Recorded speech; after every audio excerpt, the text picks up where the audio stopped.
Hey everyone, welcome to Lock On Lakers for Tuesday. Brian Kamenetsky and Andy Kamenetsky. Andy, it could all end Tuesday night for the Lakers in Phoenix, and Magic Johnson will be right there throwing dirt on their coffin. All of that next on Locked On Lakers.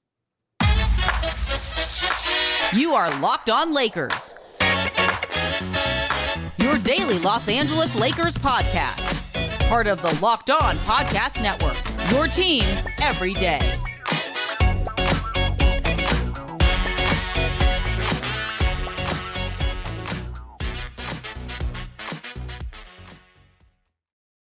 Thanks to everybody for making Locked On Lakers your first listen of every day, Monday through Friday, sometimes Saturdays and Sundays, Andy, and never, ever, ever behind a paywall. So no matter where you get your podcasts, we've always got fresh Lakers content ready for you, even if the team is not fresh in any sense of the word. I want to let you know the Rotten Tomatoes score would be really low right now, both from the critics and the audiences.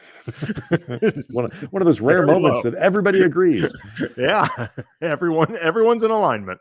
Today's episode also brought to you by Prize Picks. Check out prizepicks.com, use the promo code NBA, or go to your app store and download the app today. Prize Picks is daily fantasy made easy.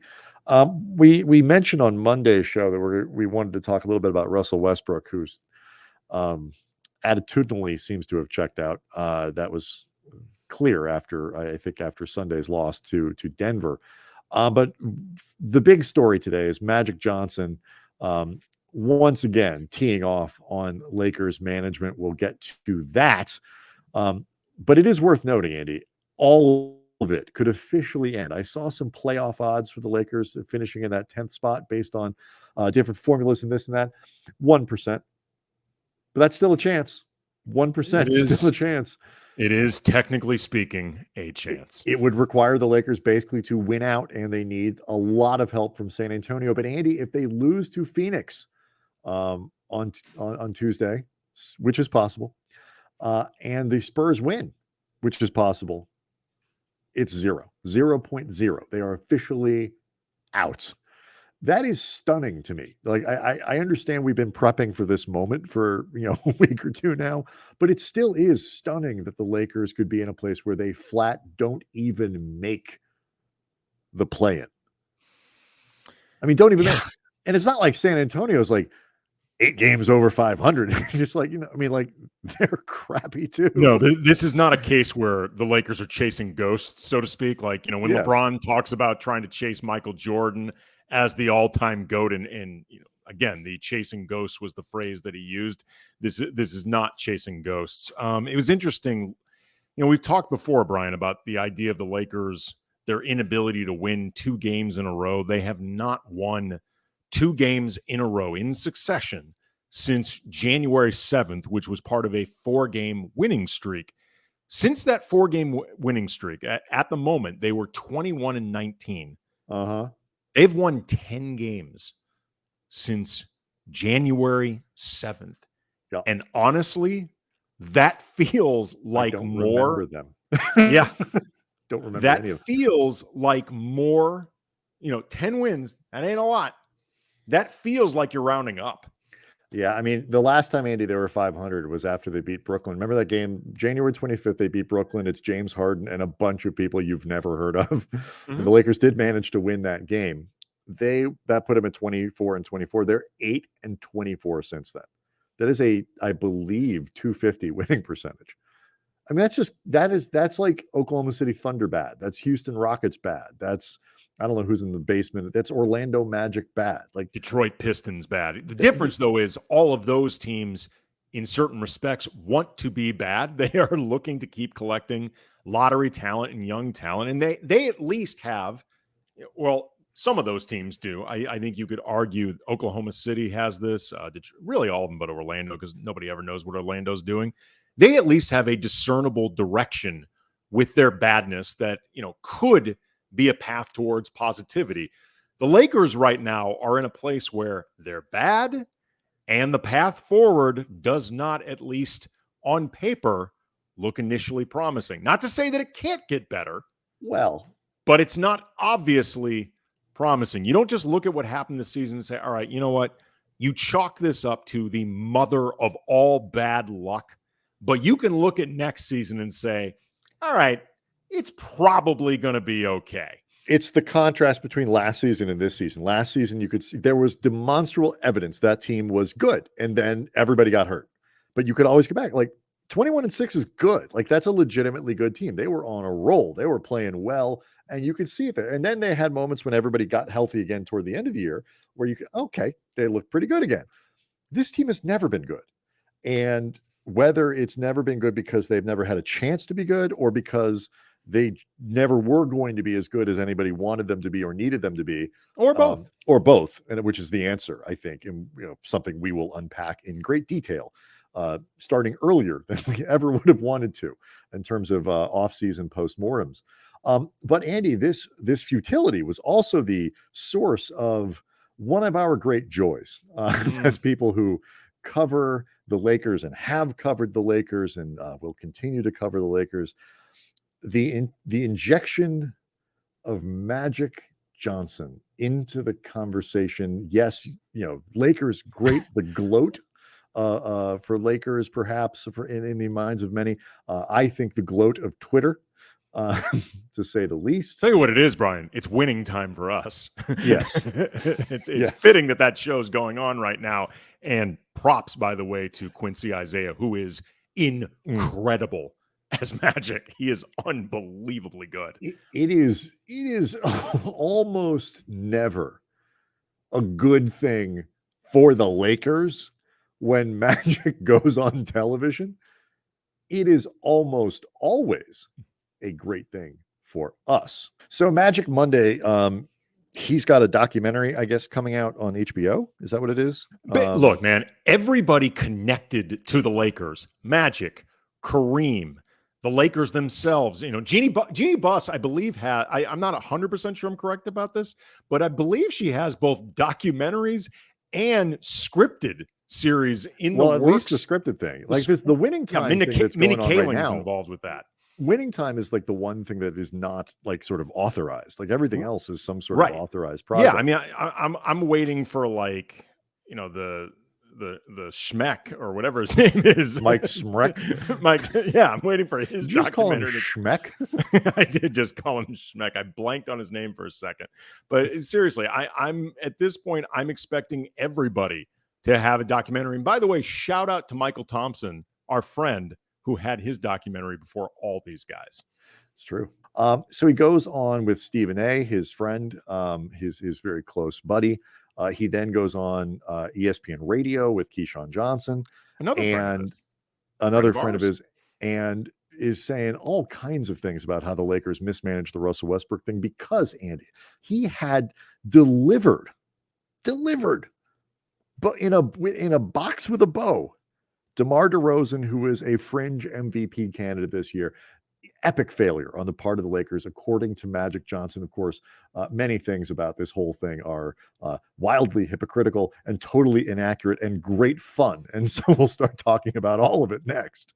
Locked On Lakers brought to you by Prize Picks. Laker fans, you've been hearing me talk about Prize Picks for like a year since we've been doing this show. And if you have not signed up yet, you are missing out because Prize Picks is daily fantasy made easy. You're going to love this app for the NBA, but also mixed sport pick'ems. And for a limited time, no-brainer offer for all our users. You get $50 for free if a player in your first Prize Pick entry scores a single point. That is not hard to make happen. Pick somebody like Giannis, you got this thing, but you got to use the code NBA. That's right. It's an exclusive offer for Locked On fans only using the code NBA. Prize Picks has the best NBA DFS prop game on the market. Prize Picks offers more NBA props than any other DFS prop operator and offers the same superstar players as that we talked about before, but also bench players, only recording a handful of minutes each game. And again, mixed sport entries. You could do the over on, say, Giannis points with the under on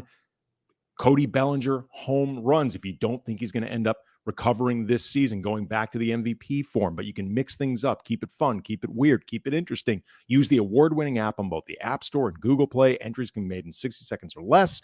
They're safe, fast withdrawals. So again, go to prizepicks.com, use the promo code NBA, or go to the App Store, download the app. If you are not playing Prize Picks, you don't know what you're missing. Locked On Lakers also brought to you by betonline.net. Betonline.net is your number one source for all of your betting needs and sports information. You find all of the latest sports developments, including this week's Masters Championships. Tiger, he's a game time decision. You get the odds on whether or not he might win. It's not a bet I would make, but hey, you do you. You got podcasts there. You got reviews for all the different leagues this season, and BetOnline is your continued source for all your sports wagering information, including live betting, esports, and scores. Andy, I am currently in Vegas, and you know what I'm not doing? I'm not going down to the sports book. It's smoky there. I'm just going to do all my wagering against the Lakers on betonline.net. It's easier that way. And so I'm going to head to the website today. You cynical bastard. I mean, come on. No, you cynical rich bastard. You Right. cynical bastard nonetheless. I'm going to use my mobile device and I can learn more about the trends and action. Bet online where the game starts. Oh, God. Okay, so Magic. I mean, he almost gave us too much, for this show. Like, I feel like I hope this isn't his only contribution to our off season. I'm pretty confident it won't be. So if you missed it again, Magic goes on. He's going to be promoting the hell out of this documentary, Brian. He's true. He's going to be doing more than one stop. I don't think this is the one time he's going to appear on a sports network. No, and he's fantastic content because every time he goes on, he drops a grenade into El Segundo.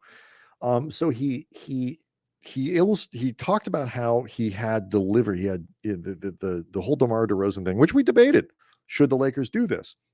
And both of said us liked it more than Russ. Yes, we did. It was some truths mixed with some wild inaccuracies, mixed with a great deal of hypocrisy, all of which are interesting. Dealer's choice. Where would you like to start?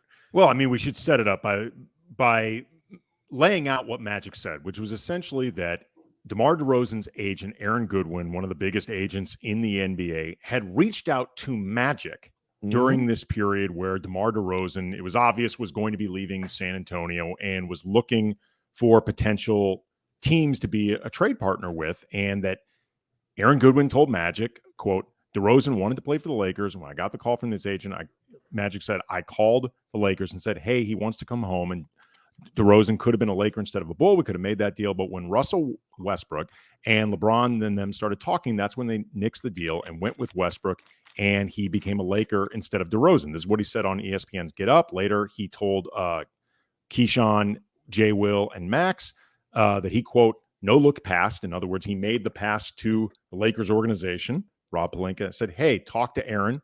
You guys work that out. I'm out of it now. It didn't happen, but they were negotiating, and here comes the whole Westbrook thing out of nowhere.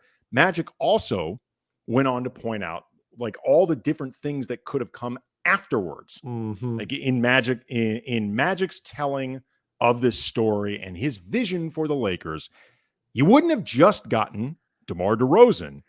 You would have also ended up getting Buddy Hield as well. Right. They still would have traded Kyle Kuzma to Sacramento to get Buddy Hield. But Andy, the best part is they still would have been able to keep Alex Caruso and Kentavious Caldwell-Pope in this process, making the team much better. But instead, dopey Rob Pelinka and dumb LeBron did this whole Russell Westbrook thing. Right. And, among the many things that you would take question with what Magic said is the team that he is describing undoubtedly would have been great. Magic is much better. Correct about that. That's a hell of a team. Much better team. It is also impossible to construct because of cap restraints, which we don't need to break down. No, the bottom line is if they had traded for DeRozan, they would not have been able to. They wouldn't have been able to go over the hard cap, which meant they wouldn't have been able to keep, likely wouldn't have been able to keep KCP, likely wouldn't have been able to keep THT, likely wouldn't have been able to keep Caruso. There is also the question of how you manage to get both DeMar DeRozan in a trade and Buddy Hield in a trade when both of them ultimately would have required Kyle Kuzma for both talent and salary alone, unless in Magic's mind, San Antonio was going to pay Talen Horton-Tucker even more than the Lakers paid him. I mean, otherwise, I don't even understand how Magic. I mean, Here's other the than thing. he's not really giving but this here's the much thing. thought. He's not looking at the details because that's not what Magic ever did. Yes, even Magic while when he he was was running the Lakers. when he was employed by the team, Andy, he wasn't a detail guy. His job was to be a detail guy. He wasn't a detail guy. Right. And what I find spectacular about this is that he is both factually correct that the Westbrook thing was a dumb idea. It was terrible failure. And totally unconcerned about the realities of running a team, which, as you say, reflects in many ways how he ran the team when he was in charge of the basketball side.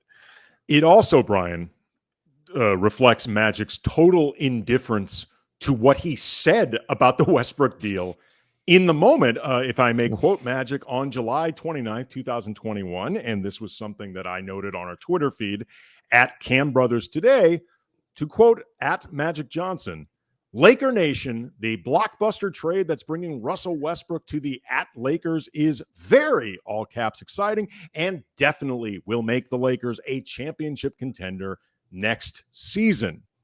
That, Brian, does not sound like a man who is pining over what could have been with DeMar DeRozan. Yeah, it wasn't like, hey, they got what happened to my DeMar thing that I set up for you guys. Or look, he could have just said, like, really curious to see how this Russell Westbrook thing works out.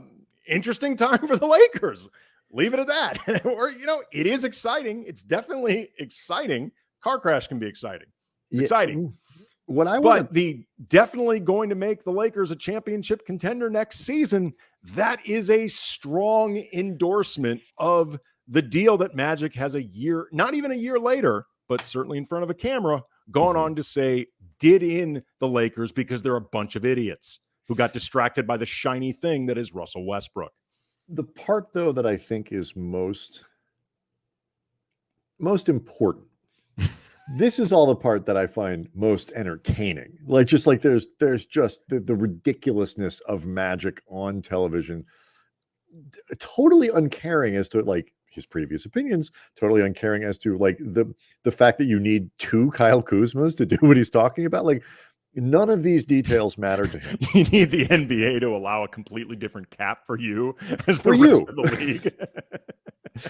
The fact that Aaron Goodwin is calling him, like that's odd. Weird to me too. Like, why is he calling Magic? I mean, does he not have Rob's number? I mean, or LeBron's or something? I mean, maybe this was during like a tampering period, in which case I guess Magic was admitting that Aaron Goodwin was involved. I don't know. Like, Goodwin can do whatever he wants. I don't know. Right. Like, it's interesting to me that he would choose a go-between, a conduit in Magic, and say, hey, guy that doesn't get along with Rob Pelinka, why don't you go call Rob Pelinka?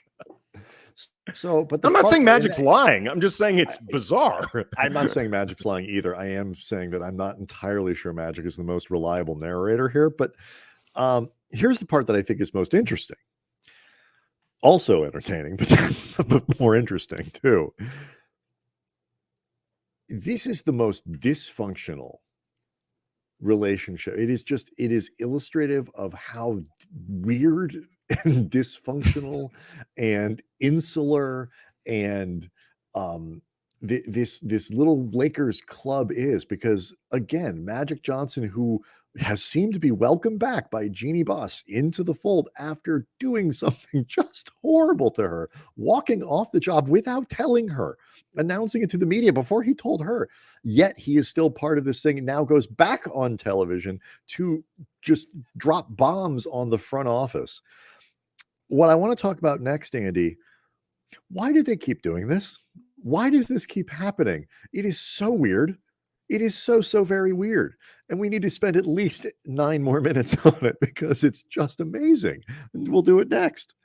Locked On Lakers brought to you by rockauto.com. With the ever-increasing numbers of makes and models out there, it is impossible to stock all the parts you would need in a traditional chain storefront. And why would you spend 30%, 50%, 100% more for the exact same auto parts at a chain store or new car dealership anyway, dummy? You can get it for far less at rockauto.com. For example, Honda Odyssey fuel pump. Brian drives a Honda Odyssey. $353 from a chain store. he's not Brian. He may be dumb, but he's not that dumb, because I know he's only going to spend $216 and get it from Rock Auto. RockAuto.com. I've got like 9 of them at home. Yeah. I've got like 10 fuel pumps just around the house. Deal's a deal. RockAuto.com is a family business serving auto part customers online for 20 years. And whether it's for your classic or a daily driver like Brian's Honda Odyssey, get everything you need in a few I do easy consider it a classic, though. Delivered directly. Yeah, that's about as street cred as your classic gets. Delivered directly to your door. Go Take to that thing out on rockauto.com. a Sunday, up on Mulholland. You kind of Nice. Go in, stick your elbow out the window a little bit. Resting. Yeah, Brian got a great deal from Rock Auto on both his fuel pump and also the hydraulics that he put his Honda Odyssey on. And Brian goes up and down Slauson, just bouncing in that Honda Odyssey. Again, street cred. So locked on in the How Did You Hear About Us box, so they know we sent you. Amazing selection, reliably low prices, all the parts your car will ever need. RockAuto.com. Why does this keep happening, Andy? Why does Magic Johnson both love the Lakers, claim to love the Lakers, and relish the opportunity to do things that put them in very difficult situations and make them look bad and stupid and dysfunctional and all of these things? Why does this keep happening? If I may, Brian, quote a critically acclaimed film starring Jake Gyllenhaal and the late Heath Ledger, I wish I knew how to quit you. I mean, that's everybody involved in this saga and everybody that has been involved with the Lakers over the years, because like you mentioned, it is an incredibly insulated organization and very incestuous in a lot of different ways in how people just get recycled through. Right, because people need to understand, Magic is more a brother to Jeanie, or certainly as much as Jim is, your actual brother. And that other one that they threw out, I forgot what's his name? Johnny. Right. Magic could, like, once every other year publicly kneecap Jeanie the way he did, peace outing his way from his job with the Lakers, and she would still be closer to Magic than Jim. But, it's funny you mentioned that, though, with the idea of that dysfunctional family unit, because, I have since 2014, 2015, with different outlets like Lakers Nation or ESPN or The Athletic, written about how Magic loves the Lakers. He truly loves the Lakers, like in the deepest recesses of his heart. I believe this. But the one thing Magic loves more than the Lakers is publicly feuding with people inside the Lakers if he has beef with them.